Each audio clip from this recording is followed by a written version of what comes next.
फैज़ा, बात यह है कि किसी एक के अच्छे होने से दूसरी ज़रूरियात ख़त्म नहीं हो जाती, लेकिन काफ़ी हद तक कम हो जाती हैं, काफ़ी हद तक।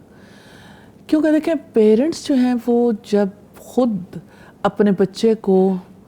सोसाइटी में रहना सिखाते हैं, वैल्यू सेट पे सिखाते हैं, वैल्यूज़ भी सिखाते हैं, और इसके साथ साथ हालात व वाक़यात के अंदर एडजस्ट होना सिखाते हैं। एडजस्ट होने का ये मतलब नहीं कि आप सोसाइटी की हर बात को एक्सेप्ट कर लो, यानी बाउंड्रीज तय करना सिखाते हैं, और साथ साथ थिंकिंग स्किल्स भी, सेल्फ रिफ्लेक्शन भी,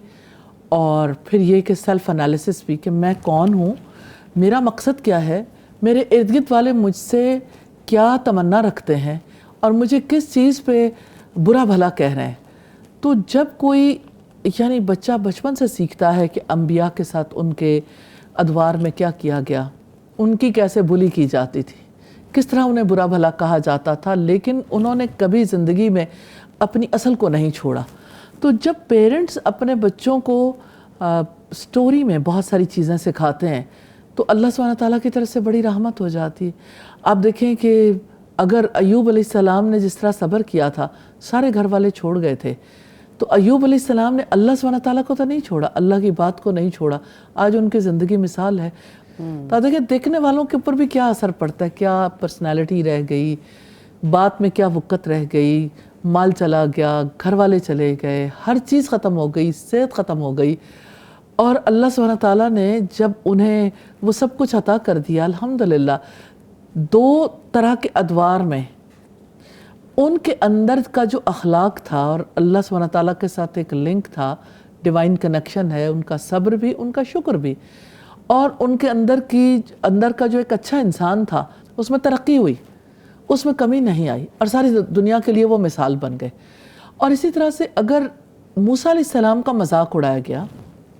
अगर मूसा अलैहिस्सलाम को उनकी कौम ने ईज़ा दी, बहुत ज़्यादा जिनको सताया गया वो मूसा अलैहिस्सलाम थे, तो मूसा अलैहिस्सलाम ने अपनी बात नहीं छोड़ी। अगर अंबिया की ज़िंदगी से मिसालें दें, सौले लोगों की ज़िंदगियों से मिसालें दें, कैसे उन्होंने मुखालिफ माहौल में अपने आप को जो है वो उसी असल पर कायम रखा। और अगर फितरत से भी मिसालें दें, जैसे परिंदे फ़िज़ा में उड़ते हैं, तो ज़ाहिर है कि उन्हें एक पूरी रेजिस्टेंस बियर करनी पड़ती है ना। तो ये बताना बहुत ज़रूरी है, सिखाना ज़रूरी है कि इर्द गिर्द के माहौल में हमेशा ऐसा नहीं होता कि लोग जो हैं वो आपको यानी सपोर्ट कर रहे हों, आपको बेहतर समझ रहे हों।